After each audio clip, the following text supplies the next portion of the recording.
But this Sarah says, my brother lives on the third floor of an 8-storey building. Does that mean he won't get government help, but 4 floors higher up they will?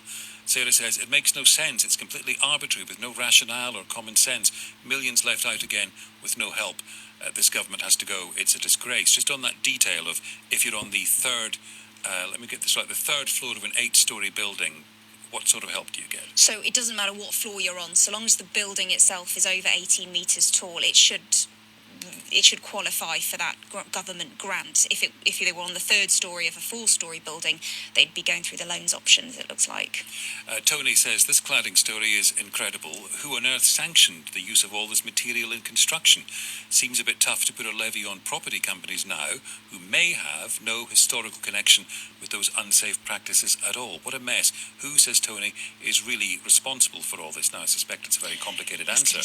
But how did dodgy material end up on so many buildings, I suppose, is the critical question. How long have you got?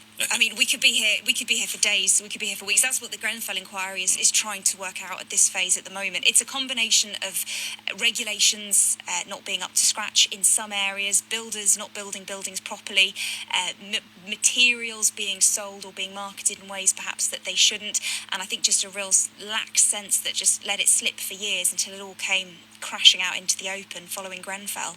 Rachael, thank you very much for now. I'm joined by Claire Hamblian now, resident at Cardinal Lofts in Ipswich. How are you, Claire? Hi, Andy. Being pretty betrayed, angry and let down at the moment. Tell me about where you live. Well, I'm actually in a block that is over 18 metres, and we do have cladding, so we are eligible to apply for the Building Safety Fund, and our building has done so. But we're facing a huge number of other issues. We have problems with missing fire breaks, with compartmentation issues. We need our fire doors replacing. We currently have a waking watch in situ. We need a new alarm system. We have wooden balconies that need replacing. All of those things aren't covered by anything that's been announced today. How will you meet the costs of all those other things which aren't covered? I have no idea at the moment. We're actually in a reasonably fortunate position compared to some, in that our freeholder is currently forward funding, but they have given no indication of how long that will go on for.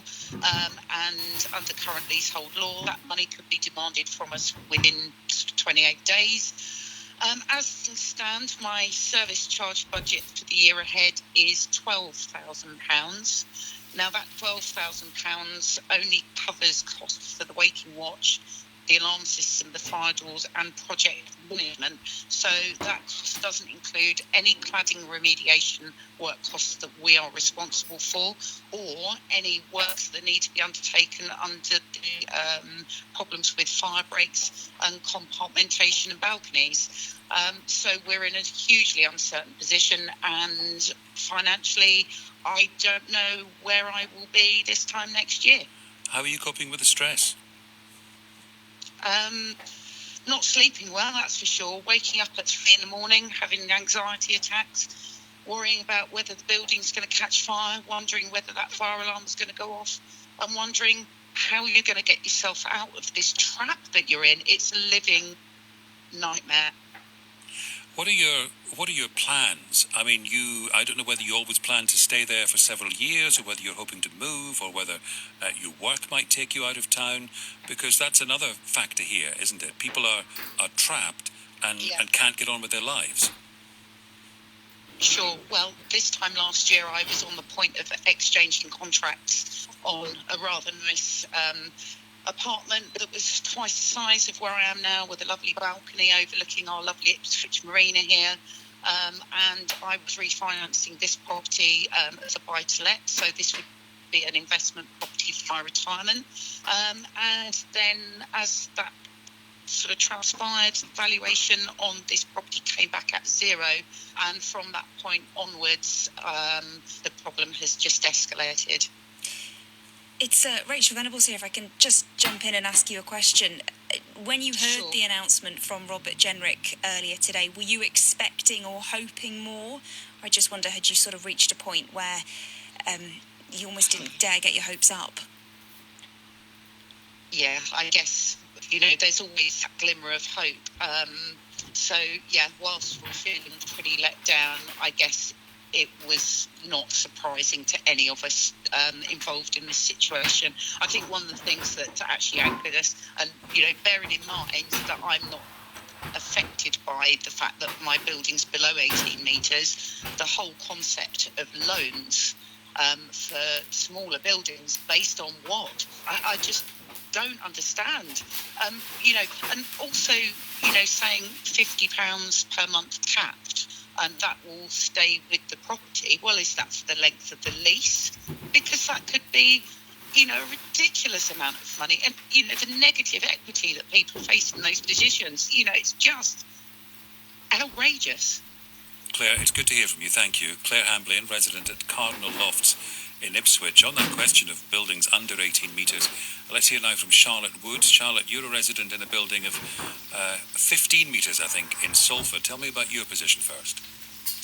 Hiya, thanks. So, yeah, we're in a position where we are in a building that's under 18 metres, which means that we don't qualify for any of the funding towards the cladding. Unfortunately for us, the cladding is almost a side part. It's actually what's underneath the cladding that's the big issue. It's, the missing fire breaks, the insulation, that's what's come back as, ringing alarm bells. There's a question mark over whether we actually need the cladding replaced because of the height of the building. So it's not the cladding for us that's the huge issue, it's what's underneath that, and as it stands there's absolutely no help for any of it. Well, what about this loan scheme that was announced? I mean, it's frustrating because why should I be penalised because my building is, 1 storey less than 18 metres?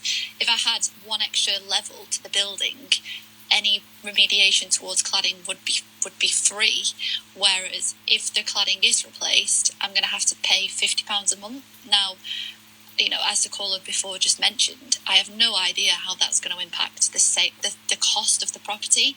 I had actually sold my flat in August and bought a family house. Obviously, that fell through. And I've been in the situation ever since. I'm worried about what will happen when I come to sell again, when I'm eventually able to do that. Who knows when that will be? You are going through lockdown the same as everybody else. Everyone is under strain as a result of that. What about the extra pressure of this?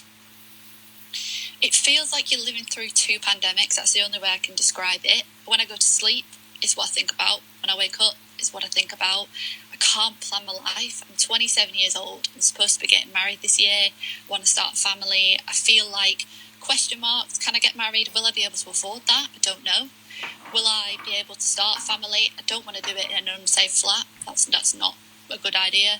Will I be able to get a family house? How old am I going to be by the time that actually happens? It feels like I'm at a point in my life where anybody else would be, moving on to the next chapter, and I'm stuck in a situation that I cannot escape and have absolutely no control over. And without naming individuals or companies, do you have some thought as to who is responsible for the position you're in? Unfortunately, the property developer that built this building has now folded. So there's no way I can ever go to them and say, please help, because they don't exist anymore. So that's not even a possibility. Thanks very much for talking to us. It's good to hear from you. That's Charlotte Woods, who's a resident in a 15-metre building in Salford. Rachel, these are stories you're very familiar with. Very familiar. But it's still shocking every time, and that's an entire life that is being put on hold. She was talking there about wanting to start a family, wanting to get married. So many of the people who are affected by this are, first-time buyers. They bought their flat as a step on the housing ladder and were ready for that next point, and it's just completely scuppered their plans. Why, when people were buying their properties, was the state of the cladding not part of, the survey at least? That is the question that they ask every single day, and they always say, and I think the statement that people keep coming up with, or the comparison, is if I bought a dodgy car and we found out later that there were problems with it, it would be recalled. I wouldn't be saddled with, debts for the rest of my life and forced to drive in that car every day on the motorway when it could, fall apart at any moment. The problem with this is surveys weren't picking it up. In some instances, regulations have changed. But what we know is that at the start of last year, when the EWS1 form came out, which was a way of surveying buildings, because the the banks, the lenders were so nervous about flats that this form came out as a way of reassuring them. It did the opposite. It forced all of these problems out into the open. Some of them were hidden in plain sight. Some of them, as I mentioned earlier, the product of dodgy builders. And in that instance, we're seeing so often as well, you get companies that build a building and then fold, and you can't track them down again. So it's difficult to know, what's happened in that instance. Rachael, thank you. Our correspondent Rachael Venables with us till 5 o'clock.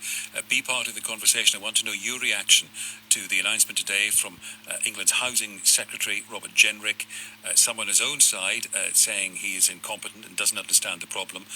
Labour saying the measures don't go far enough. But if you're at the sharp end, let me know how this affects you.